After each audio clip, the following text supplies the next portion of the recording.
Forgive me if I ever hurt anyone। दोस्तों ये statement हमारे 50th chief justice of India justice DY Chandrachud sir की है। उन्होंने अपनी फेयरवेल स्पीच दी, जिस स्पीच के अंदर उन्होंने यही कहा कि मुझे माफ कीजिएगा अगर मैंने किसी के भी सेंटिमेंट्स को हर्ट किया हो। उनका जो कंट्रीब्यूशन है देश की जुडिशरी के लिए वो काबिले तारीफ है। अगर हम बात करें बहुत सारे ऐसे लैंडमार्क केसेस की, आर्टिकल 370 से लेके इलेक्ट्रल बॉन्ड से लेके आपका अयोध्या लैंड डिस्प्यूट से लेके, वो बहुत ही ज़्यादा काबिले तारीफ है। अब डॉक्टर DY चंद्रचूड़ तो रिटायर हो रहे हैं, लेकिन उनकी जगह 51st chief justice of India हम लोग डिस्कस करने वाले हैं संजीव खन्ना सर के बारे में। उनका फैमिली बैकग्राउंड कैसा था, उनके लैंडमार्क केसेस कौन कौन से थे, ये सारी चीजें हम लोग डिटेल में डिस्कस करेंगे इस सेशन के साथ। तो मेरा नाम अतुल देमान है। आप मेक श्योर कीजिएगा इस सेशन को लाइक और सब्सक्राइब जरूर कीजिए चैनल को। एंड चलिए शुरू करते हैं। सो आपके सामने ये है 50th chief justice of India doctor DY Chandrachud and ये है 51st CJI आपके संजीव खन्ना। अब देखिए ऐसा है कि इनके बारे में जाना जाए तो 2019 से इन्होंने अपना जो है कार्यकाल संभाला एज ए जज ऑफ द सुप्रीम कोर्ट। उससे पहले ये दिल्ली हाई कोर्ट के अंदर भी थे और उससे पहले ये अपना प्रैक्टिस करते थे। इनका जो टेन्योर है एज अ CJI वो शॉर्ट है, मतलब कम ही है। ये मार्च 2025 तक रिटायर हो जाएंगे और इनका जो टेन्योर होगा वो लगभग 6 महीने का ही रहेगा। इनके जो लैंडमार्क केसेस हैं वो फॉर श्योर हम लोग डिस्कस करेंगे आगे के सेशन के अंदर। चलिए बात करते हैं इनकी फैमिली बैकग्राउंड में। मैं बता दूं कि इनका जो फैमिली बैकग्राउंड है वो लीगल बैकग्राउंड रहा है। अगर मैं इनके फादर की बात करूं, इनके फादर जो है वो फॉर्मर दिल्ली हाई कोर्ट जज जस्टिस देवराज खन्ना रहे हैं। और साथ ही साथ इनके जो अंकल हैं, चाचा जी हैं, उनकी भी पर्सनालिटी जो है वो पूरी की पूरी बहुत ही काबिले तारीफ रही देश की जुडिशरी के कंट्रीब्यूशन के लिस्ट के अंदर देखा जाए तो। इनके जो अंकल थे वो फॉर्मर सुप्रीम कोर्ट जज रहे हैं जिनका नाम HR खन्ना है। और ये भी बेसिकली प्रैक्टिस करते थे। प्रैक्टिस करने के बाद ये दिल्ली हाई कोर्ट के अंदर एज अ जज आए। उसके बाद जाके ये सुप्रीम कोर्ट के अंदर एज अ जज नियुक्त हुए 2019 में। अब आगे चलते हैं और देखते हैं इनके और इंपॉर्टेंट केसेस के बारे में। सबसे पहला जो इंपॉर्टेंट केस मैं आपसे डिस्कस करना चाहता हूं that is all about the EVM electronic voting machine.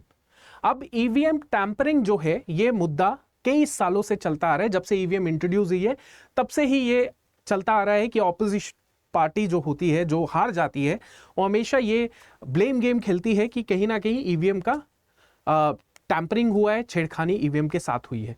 तो यही जो पिटीशन है वो सुप्रीम कोर्ट में फाइल की गई कि EVM को रिप्लेस करके हमारे को अपना दोबारा से जो ट्रेडिशनल मेथड होता है पेपर बैलेट वाला सिस्टम वो रीइंट्रोड्यूस करना चाहिए, बिकॉज EVM का टैंपरिंग होता रहता है। इस पूरी के पूरी केस को 5 जज बेंच जो है वो सुन रहा था।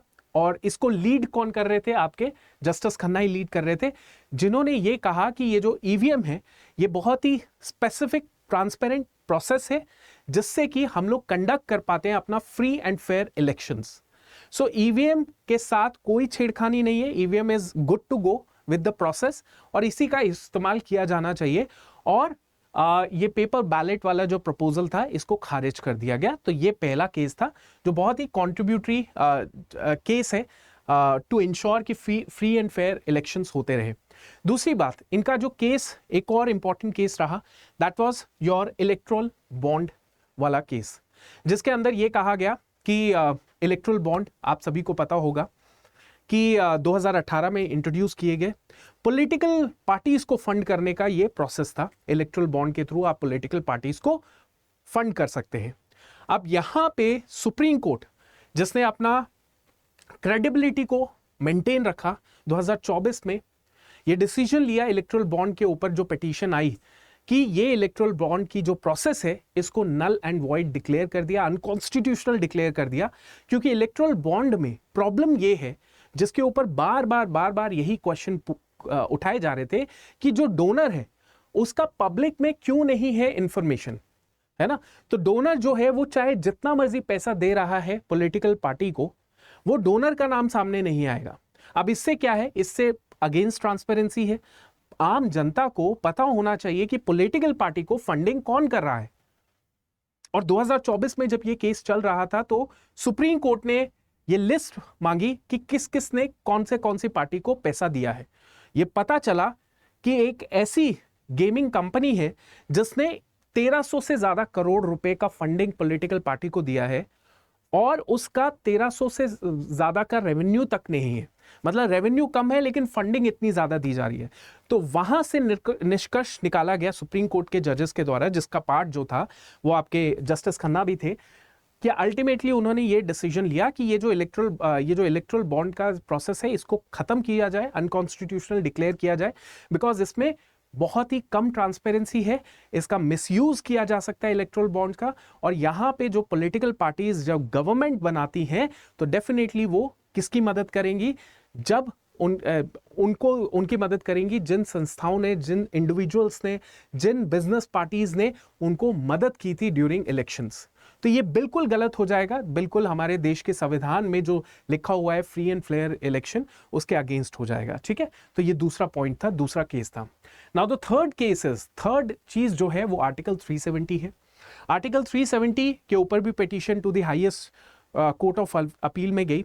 वहां पे ये कहा गया कि 370 is against the federal system, right. पर सुप्रीम कोर्ट के बेंच ने, जिसमें justice Khanna was also the part, उन्होंने ये डिसीजन लिया कि it is not against the federal system और जो भी आर्टिकल 360 के क्लॉजेस हैं, प्रोविजंस हैं, वो सब के सब नेशनल इंटरेस्ट को मद्देनजर रखते हुए बनाए जा रहे हैं, राइट। तो ये डिसीजन लिया और इस आर्टिकल 370 को खत्म नहीं किया गया, इसको कंटिन्यू रखा गया, राइट। तो ये तीसरा जजमेंट था, लैंडमार्क केस। एंड चौथा जो केस है that is all about Arvind Kejriwal. Arvind Kejriwal बुरी तरीके से फंसे हुए थे आपके पीएमएलए के दायरे के अंदर, जिसमें इनको अरेस्ट कर लिया गया था। Prevention of money laundering act के तहत इनको अरेस्ट कर लिया गया। लेकिन जब इन्होंने अपनी अर्जी लगाई सुप्रीम कोर्ट में तो उस अर्जी को सुनने वाला बेंच में आपके जस्टिस खन्ना भी थे और उन्होंने ये डिसीजन लिया कि जो अरेस्ट इनको ग्राउंड्स पे किया गया है, जिस भी ग्राउंड पे किया गया है, वो ग्राउंड अनक्लियर है, फिक्स नहीं है, क्लैरिटी नहीं है उन ग्राउंड्स के ऊपर।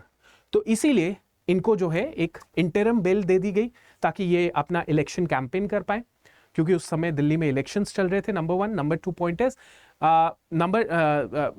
पॉइंट इज कि यहाँ पे ये भी कहा गया कि इनको इंटरिम बेल दे दी गई, फिर उसके बाद आगे नॉर्मल बेल भी दे दी गई थी।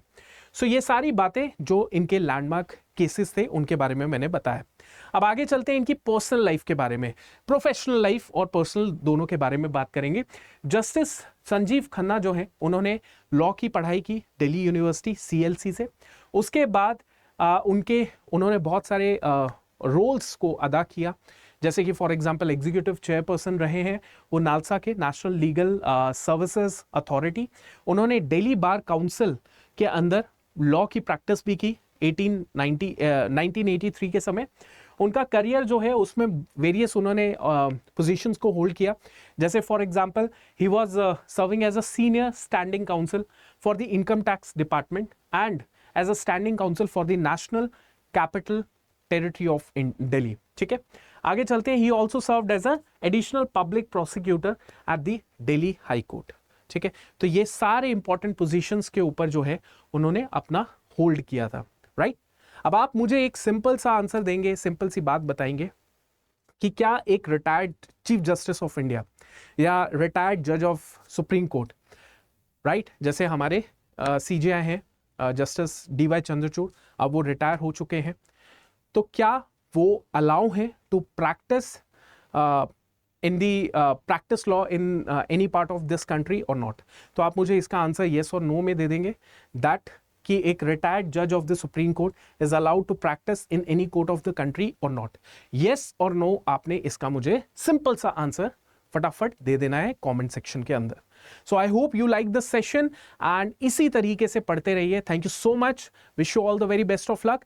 जय हिंद।